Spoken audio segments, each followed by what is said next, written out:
Bayangkan, kalau Thanos benar-benar ada di dunia nyata. Bukan sekedar karakter di film, bukan cuma fantasi Marvel, tapi sungguh-sungguh hidup di bumi yang kita tinggali sekarang.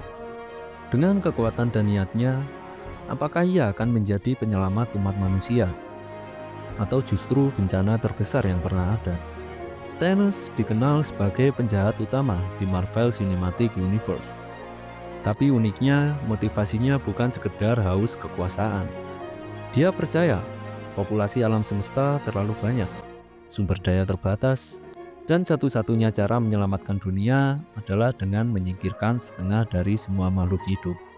Sekarang bayangkan, kalau logika itu benar-benar diterapkan di dunia nyata, kira-kira apa yang akan terjadi?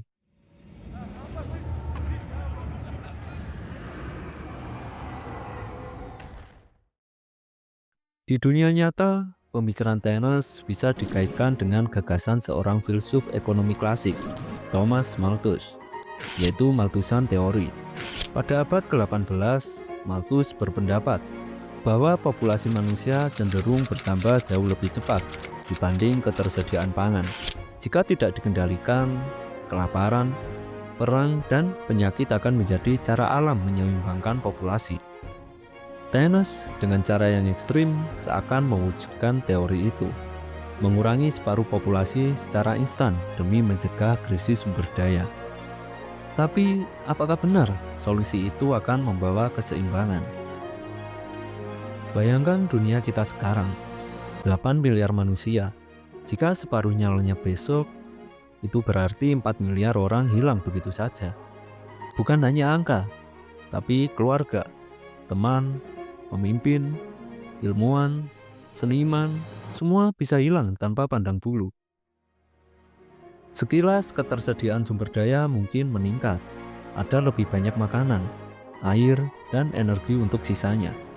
Tapi pada saat yang sama, hilangnya separuh manusia juga berarti hilangnya separuh tenaga kerja, pengetahuan, bahkan harapan.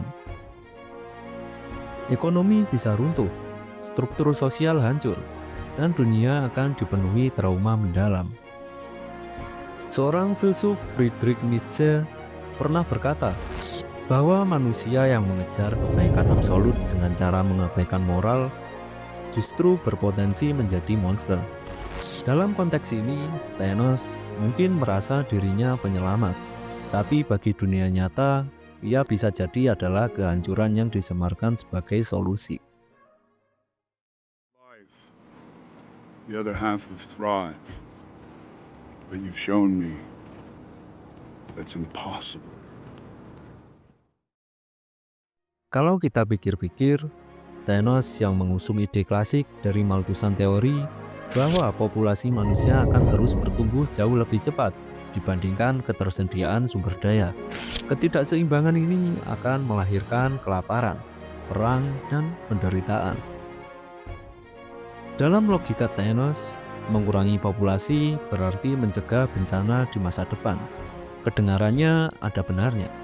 Lebih baik korban sekarang daripada penderitaan yang lebih besar nanti. Tapi disinilah letak masalahnya. Siapa yang berhak menentukan siapa yang layak hidup dan siapa yang harus mati?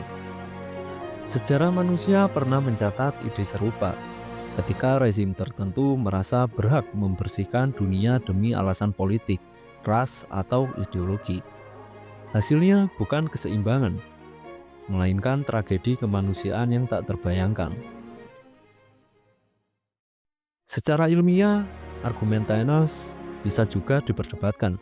Populasi memang bertambah, tapi inovasi teknologi juga terus berkembang. Contohnya, revolusi hijau pada abad ke-20. Teknik pertanian modern, pupuk, dan irigasi berhasil menggandakan produksi pangan, sehingga ramalan Malthus tidak sepenuhnya terbukti. Artinya, solusi manusia terhadap krisis bukan hanya dengan mengurangi orang, tetapi juga dengan menciptakan cara baru untuk memperluas sumber daya. Di sisi lain, dari kacamata filsafat moral, gagasan Thanos bertabrakan dengan prinsip utilitarianisme ala John Stuart Mill, bahwa tindakan yang secara moral benar adalah tindakan yang menghasilkan kebahagiaan terbesar bagi jumlah orang terbesar.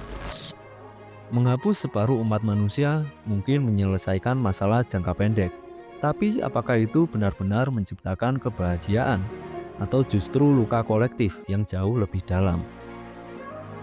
Pada akhirnya, logika Thanos menunjukkan satu hal, bahwa obsesi terhadap solusi absolut tanpa mempertimbangkan nilai moral dan kompleksitas manusia seringkali membawa kita ke dalam jalan yang gelap.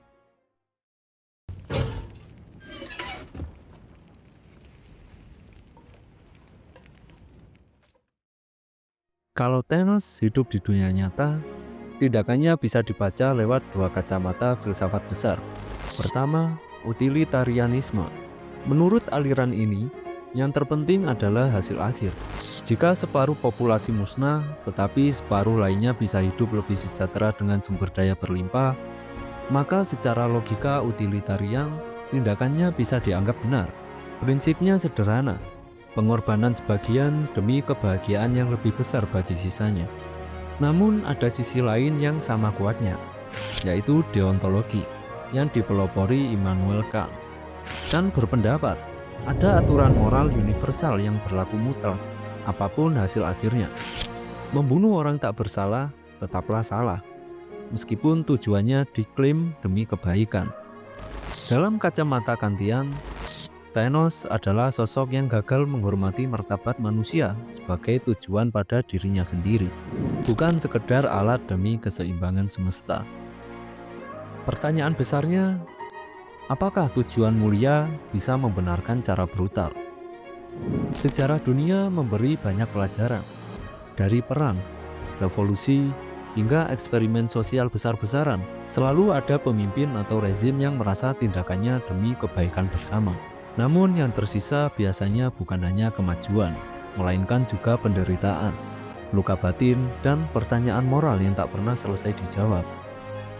Thanos dalam kacamata utilitarian bisa saja tampak seperti pahlawan kelam, tapi dalam kacamata deontologi, ia tidak lebih dari penjahat yang menyamarkan kekejaman sebagai logika.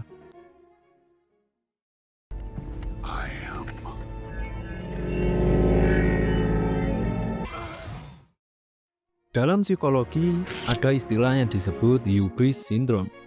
Sebuah kondisi ketika seseorang memiliki kekuasaan begitu besar hingga merasa tindakannya selalu benar.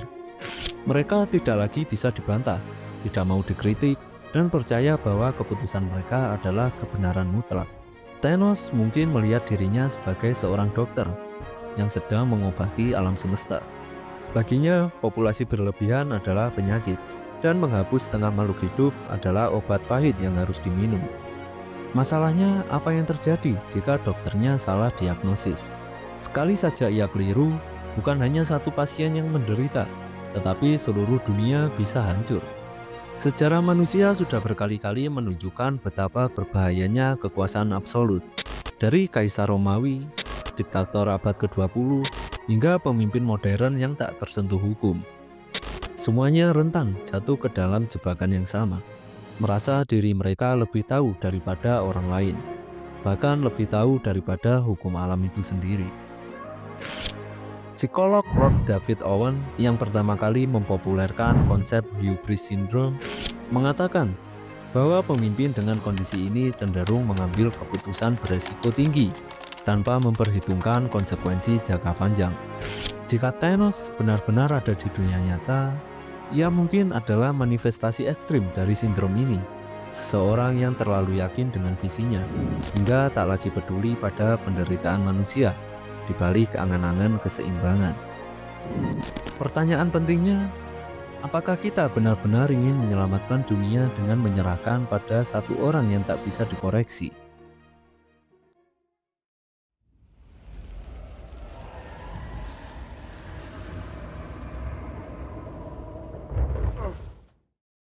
Menariknya, kalau Thanos benar-benar ada di dunia nyata, banyak ilmuwan mungkin akan langsung bilang, kenapa harus genosida? Kenapa tidak pakai teknologi? Karena faktanya, sejarah manusia justru menunjukkan bahwa ketika menghadapi krisis besar, kita selalu mencari inovasi, bukan pemusnahan. Kita bisa mengembangkan energi terbarukan, agar tidak bergantung pada sumber daya fosil yang terbatas. Kita bisa meningkatkan teknologi pertanian seperti hidroponik, vertikultur, hingga rekayasa genetik untuk memperbanyak pangan. Kita bisa menerapkan kebijakan untuk membatasi konsumsi berlebihan, terutama di negara-negara maju yang sering membuang makanan dalam jumlah masif. Masalah dunia nyata ternyata bukan sekedar jumlah manusia, tapi soal distribusi sumber daya. Ada negara yang berlimpah gandum dan daging, tapi membuang jutaan ton makanan setiap tahun.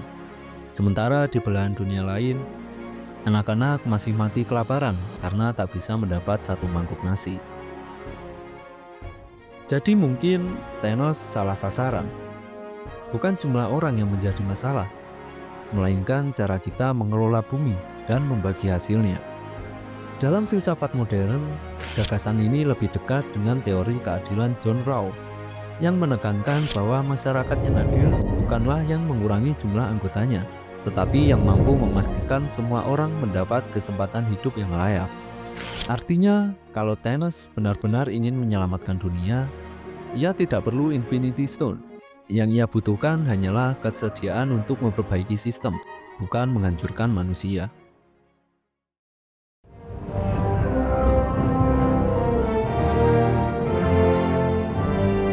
Seriously? You don't have any money? Bayangkan, kalau Thanos benar-benar muncul di bumi.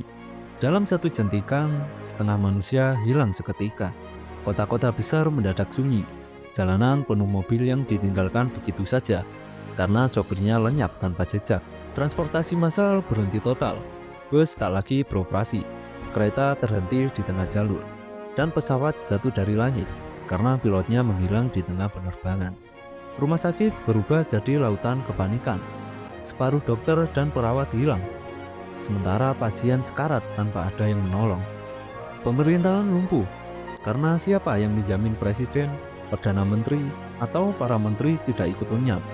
Militer, polisi, petugas darurat, setengah kekuatannya hilang dalam semalam.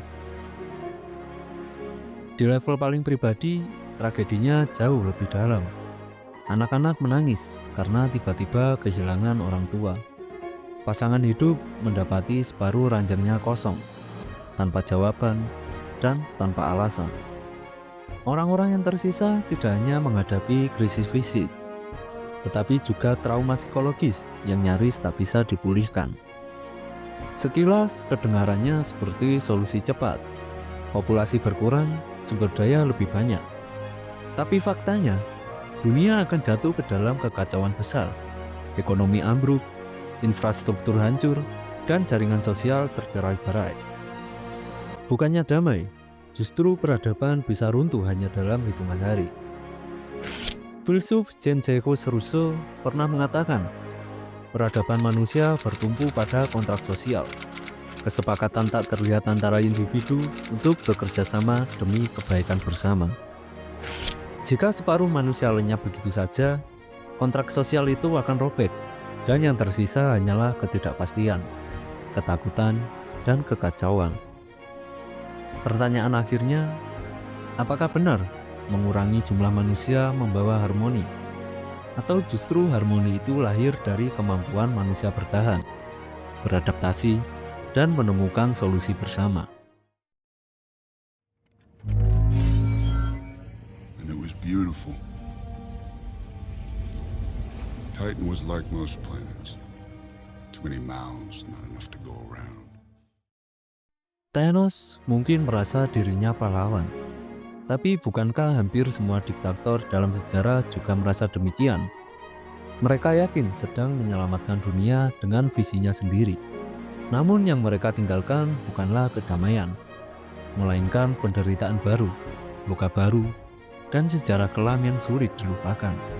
Filsafat mengajarkan, manusia tidak bisa diperlakukan seperti angka di tabel statistik. Setiap hidup punya nilai, setiap orang punya cerita, punya hubungan, punya makna yang tak tergantikan. Menghapus setengah populasi bukan sekedar mengurangi angka. Itu berarti menghapus miliaran kisah cinta, mimpi, dan kemungkinan yang bisa mengubah dunia. Aristoteles pernah menulis, bahwa tujuan tertinggi manusia adalah eudaimonia, hidup yang penuh makna dan kebahagiaan, bukan sekedar bertahan secara biologis. Jika Thanos benar-benar hidup di dunia nyata, tindakannya justru menutup pintu menuju tujuan itu. Karena bagaimana mungkin ada kebahagiaan jika cara mencapainya adalah penderitaan massal? Maka pada akhirnya pertanyaan paling penting bukanlah apakah Thanos bisa melakukannya. Dengan kekuatan Infinity Gauntlet, jawabannya tentu iya. Tapi pertanyaan sejatinya adalah, apakah ia seharusnya melakukannya?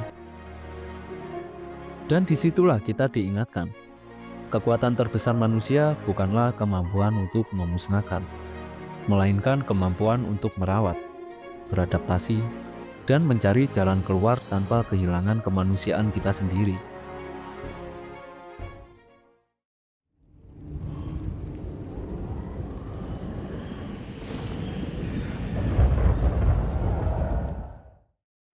Pada akhirnya, Thanos bukan hanya karakter fiksi. Ia adalah cerminan dari kecemasan kita sendiri, tentang keterbatasan bumi, tentang ketakutan akan masa depan, dan tentang godaan mencari solusi instan. Tapi dunia nyata jauh lebih rumit daripada sekedar jentikan jari. Masalah manusia tidak bisa diselesaikan dengan satu tindakan ajaib. Solusinya mungkin bukan mengurangi jumlah manusia, melainkan memperdalam rasa kemanusiaan kita, belajar berbagi, belajar mengelola bumi dengan lebih bijak, dan yang terpenting belajar menghargai setiap kehidupan, sekecil apapun perannya. Karena justru dalam keberagaman, kerumitan, dan bahkan kekacauan itulah peradaban manusia menemukan artinya. Bukan lewat kekuatan tangan besi, tapi lewat kolaborasi, kreativitas, dan empati. Jadi sekarang pertanyaannya kembali kepada kita semua. Jika Thanos benar-benar hidup di dunia nyata, apakah kita akan mendukungnya demi keseimbangan instan?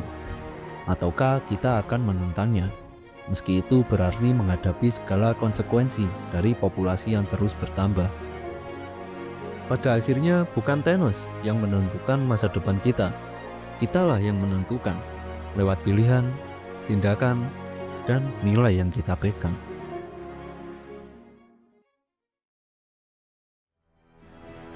This is the fight of our lives, and we're gonna win.